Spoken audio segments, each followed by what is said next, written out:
नमो नारायण। राधे राधे।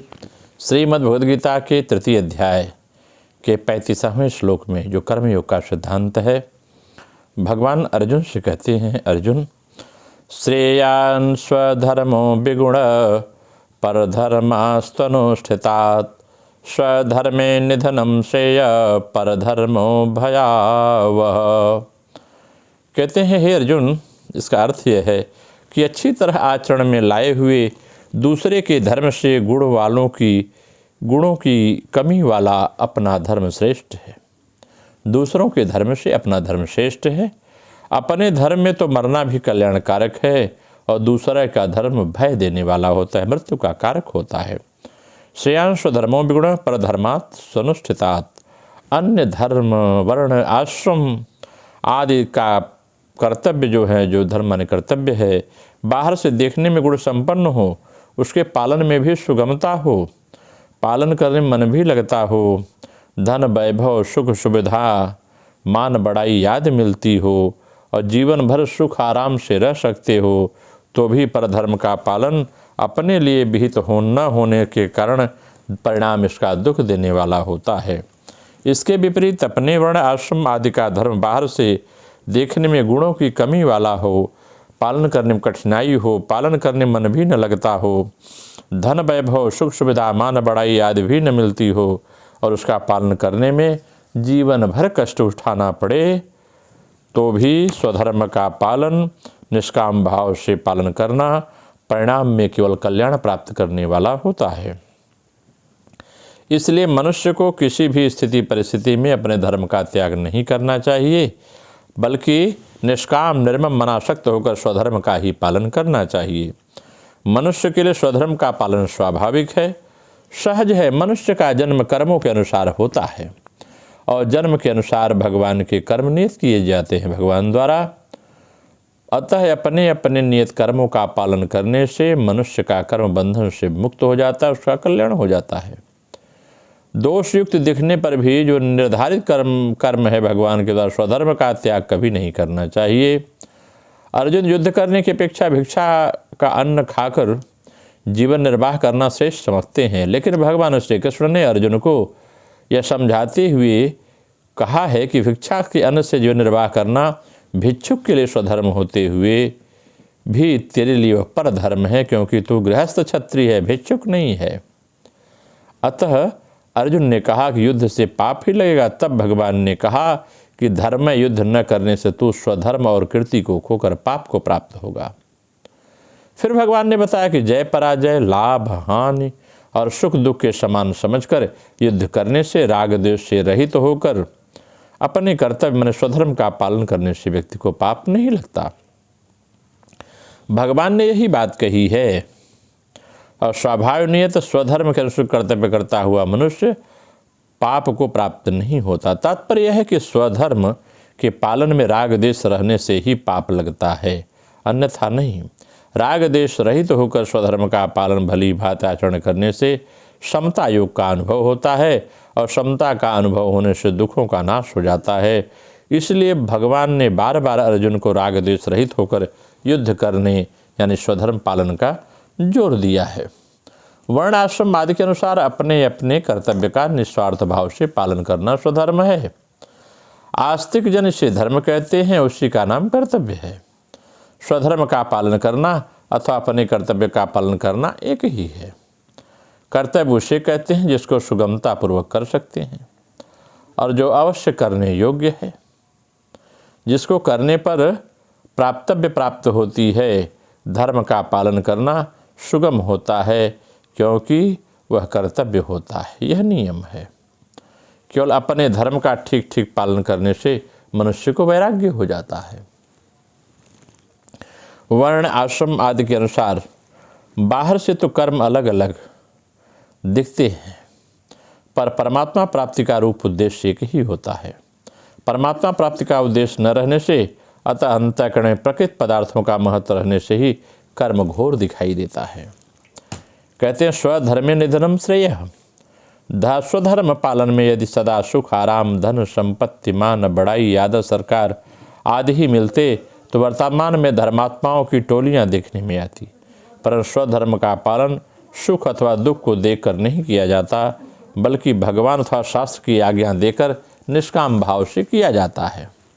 इसलिए स्वधर्म अर्थात अपने कर्तव्य का पालन करते हुए यदि कोई कष्ट आ जाए तो वह कष्ट की उन्नति करने वाला होता है। वह कष्ट जो होता है वह भी उन्नति करने वाला होता है। वास्तव में कष्ट नहीं है, अपितु तप है, तपस्या है। उस कष्ट से तप की अपेक्षा भी बहुत जल्दी उन्नति होती है। स्वधर्म का पालन व्यक्ति को करना चाहिए।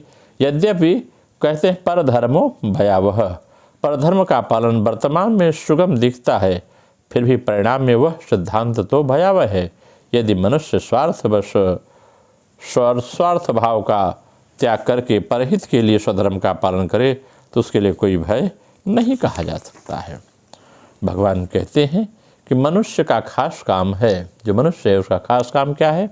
परधर्म से विमुख होना और स्वधर्म के सम्मुख होना। ऐसा केवल मनुष्य ही कर सकता है। स्वधर्म की सिद्धि के लिए ही मनुष्य शरीर मिला है। परधर्म तो अन्य योनियों तथा भोग साधन स्वर्ग आदि लोगों में भी है।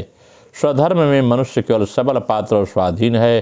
परधर्म में मनुष्य मात्र निर्बल अपात्र और पराधीन है। प्रकृतिजन्य वस्तुओं की कामना से अभाव का दुख होता है, जो कि परधर्म है। परंतु प्रकृतिजन्य वस्तुओं की कामनाओं का नाश होने पर अभाव और पराधीनता सदा के लिए मिट जाती है, जो कि स्वधर्म है। अतः स्वधर्म में स्थित रहते हुए कितना ही कष्ट आ जाए, यहाँ तक शरीर भी छूट जाए तो भी वह कल्याणकारी होता है। परंतु परधर्म के संबंध में सुख सुविधा होने पर भी वह भयावह अथवा बारंबार जन्म मरण में डालने वाला कहा गया है। संसार में जितने भी सुख दुख शोक चिंता आदि हैं, वे सब परधर्म का आश्रय लेने से ही हैं। परधर्म का आश्रय छोड़कर स्वधर्म का आश्रय लेने से सदैव सर्वथा सर्वदा रहने वाले आनंद की प्राप्ति होती है, जो स्वतः सिद्ध है। कहते हैं साधक जन्म और कर्म के अनुसार स्व को अपने को जानता मानता है। उसका धर्म और कर्तव्य उसके लिए स्वधर्म है। जो उसके लिए निषिद्ध है वह परधर्म है। जैसे साधक अपने को किसी वर्ण आश्रम का मानता है तो वह उस वर्ण और आश्रम धर्म उसके लिए स्वधर्म है। पर अपने को विद्यार्थी अध्यापक मानता है तो पढ़ना पढ़ाना उसके लिए स्वधर्म है। वह अपने सेवक जिज्ञासु भक्त मानता है तो सेवा जिज्ञासा भक्ति उसके लिए स्वधर्म है। जिसमें दूसरों के अहित अनिष्ट का भाव, चोरी हिंसा आदि कर्म के भी स्वधर्म नहीं है बल्कि ये अधर्म है, कुकर्म है। निष्काम भाव से दूसरों के हित में कर्म करना ये कर्मयोग यानी स्वधर्म है। स्वधर्म को ही गीता में सहज कर्म, स्वकर्म और स्वभावज कर्म के नाम से कहा गया है। इसकी अगर हम क्रियायोग के माध्यम से व्याख्या करते हैं तो यह बात बड़ी स्पष्ट हो जाती है कि परधर्मो भयावह स्वधर्मे निधनम श्रेयः। कहते हैं मृत्यु ही जीव के लिए सर्वापेक्षा भयावह है। व्यक्ति मरना नहीं चाहता इस संसार में। अन्य दिशा में आसक्तिवश मन का जो निरंतर चांचल्य भाव है वही मृत्यु का मार्ग है। इसके विपरीत अर्थात मन प्राण की स्थिर अवस्था ही अमृतता की प्राप्ति का मार्ग है। अतः यह अवस्था जिस कार्य द्वारा मिल जाए उस कार्य का अनुसरण ही स्वधर्म का पालन है। यह शरीर ही क्षेम है, गीता में कहा है, और यह धर्म प्रापक होने के कारण धर्म क्षेत्र भी है। धर्म क्षेत्री कुरुक्षेत्री, धारणा धर्म मिथ्याहु इसका भाव है। भूत के प्रति दया भी धर्म है। यह प्रथम अध्याय के प्रथम श्लोक में व्याख्यात हुआ है। यह देह ही पंच तत्व ज्ञान और कर्मेंद्रियों का आधार है। मेरुदंड को आश्रित कर जो सुषुम्ना नाड़ी सहस्त्रार पर्यंत विस्तृत है, उसको गुरु की कृपा से जानकर चैतन्यमय कर सकने पर मनुष्य जन्म जरा और मरण के अधीनता से अथवा इस देह बंधन से निस्तार पाता है। यही है अपने प्रति अपनी दया। लोग अपने प्रति अपनी दया नहीं करते, दूसरों के प्रति दया का भाव रखते हैं और इस जीव को भटकने के लिए छोड़ देते हैं। क्रिया के बिना इस दया का प्रकाश ठीक तौर पर नहीं होता, क्योंकि क्रिया के द्वारा ही यह पथ परिष्कृत होता है, पथ का पता चलता है। शुभ अशुभ कर्म का आधार ही यह देह है। इस देह का संबंध छूटे बिना कर्म क्षय नहीं होता। कर्म क्षय हुए बिना भवबंधन ही नहीं कटता, अतः मोक्ष की प्राप्ति नहीं होती। अतः क्रिया करने के लिए इस देह की रक्षा करना आवश्यक है। सुषुम्ना को चैतन्य युक्त करने के लिए प्राणायाम रूप योग कौशल करना चाहिए। प्राणायाम के द्वारा ही श्वास चैतन्य युक्त होता है, जिससे सुषुम्ना का मुंह खुल जाता है। इससे मन का त्राण होता है तथा चंचल रहित होकर स्थिरता प्राप्त करने के कारण यहाँ मंत्र के मात्र नाम की मन्नात्रायते सर्वथा सार्थकता दिखाई देती है। शिव से लेकर के कृमि पर्यंत प्राणियों के प्राणावर्तन रूप श्वास प्रश्वास को हम मंत्र कहते हैं। मंत्र माने जो श्वास प्रश्वास से ली जाती है। मंत्र का अर्थार्थ माने श्वास और उसको चैतन्य करने का उपाय है। श्वास क्रिया ही प्राणायाम है। प्राणायाम के द्वारा तथा योनि मुद्रा आदि की सहायता से उस जगत प्रसविता की वृणीय शक्ति या तेज के प्रकाश का अनुभव होता है। उस तेज के अंतर्गत एक कृष्ण वस्त्र गोलक दिखाई पड़ता है, जिसे भ्रामरी गुहा कहते हैं। इस गुहा में स्थित पुरुष को जान लेने पर ही जीव का जन्म सार्थक होता है। यह कृष्ण माने एक श्याम मोर पंख के जैसा नीला नीला दिखाई देता है। दूसरा उपाय नहीं है, क्योंकि यह क्रिया की परावस्था ही मोक्ष है। अब मोक्ष की ओर दृष्टि न हो तो मन संसार चक्र में प्रवेश कर जाता है। अतः स्वधर्मानुचरण क्रिया करना ठीक तौर से अनुष्ठित न हो तो पूर्ण रूपेण अनुष्ठित परधर्म की अपेक्षा श्रेष्ठ है। परधर्म चाहे कितना ही उच्चतर क्यों न हो, यह देहादि का भाव अतिक्रम नहीं कर सकता। अतः भोग आदि इंद्रिया धर्म चाहे जितनी भी प्रशंसा की जाए, मन के लिए कितना भी वांछित क्यों न हो, जीव का परित्राण करने में समर्थ नहीं होती है। बल्कि इंद्रिय आदि के भोगों को आकंठ डूबा हुआ जीव संतप्त चित्त से त्राहि त्राहि करता है। अतः परधर्म सुंदर रूप से सोने पर भी अंत तक भयावह बना रहता है और उसका परिणाम दुखप्रद होता है। इसी से साधु लोग गुणातीत अवस्था की बात करते हैं, जिसको प्राप्त किए बिना जीव का परित्राण नहीं है। उसके लिए अभ्यास और तप का क्लेश उठाना भी ठीक है, परंतु देहेंद्रियादि के सुख की लालसा में प्रकृत धर्म को स्वीकार कर लेना मानव धर्म के विरुद्ध है। मनुष्यों ने अपने अपने विज्ञान के बल से नाना प्रकार के धर्मों का निर्देश किया है। उनमें उनके मत में इंद्रिय संयम ही सर्वप्रधान है। शांति पर्व में एक लिखा है कि यथार्थ धर्म का निश्चय करना दुस्साध्य है। प्राणियों का अभ्युदय क्लेश निवारण और परित्राण निर्मित धर्म की सृष्टि हुई है। अतः जिसके द्वारा प्रजा अभ्युदयशाली हो, जिसका क्लेश निवारण हो, परित्राण मिले, वही धर्म है।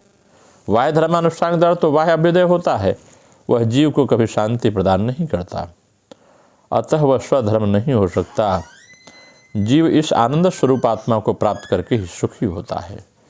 धीर पुरुष नश्वर शरीर को अवस्थित अशरीर अर्थात स्थूल सूक्ष्म आदि शरीर के अतीत देश काल गुण द्वारा अप्रच्छिन्न महान सर्वव्यापी आत्मा को जानकर फिर शोक नहीं करते। कहते हैं सूक्ष्म अति सूक्ष्म अणु के भीतर सूक्ष्मतर अर्थात ज्ञानेंद्रियों से भी अतीत महत आकाश आदि बृहत पदार्थों में भी महीयान अर्थात बृहत देश काल में अतीत श्रोतराम बुद्धि के अतीत यह आत्मा जीव की गुहायाम बुद्धि के अभ्यंतर भ्रामरी गुहा में उस तरह स्थित है। यह आत्मा अंदर स्थित है। प्राण मन इंद्रिया की निर्मलता स्थिरता प्राप्त हुए बिना कुछ नहीं होता। अतः इसको स्वच्छ बनाए रखने पर ही यह आत्ममुखी होकर आनंद स्वरूप को स्थिर हो सकती है। यदि मनुष्य जीवन की चरम सार्थकता कैवल्य पद है, व्यक्ति केवल कैवल्य पद प्राप्त करना चाहता है, प्राण के पच्छदन और विधारण के द्वारा ही स्थिरता प्राप्त होती है और अन्य सारे जितने उपाय आप देखते हैं वो सभी गौण हैं। क्योंकि प्राण का स्पंदन सुषुम्ना में जाकर स्थिरता को जब प्राप्त करे तभी आप कैवल्य पद को प्राप्त करते हैं। आगे की चर्चा आगे करेंगे। नमो नारायण। राधे राधे।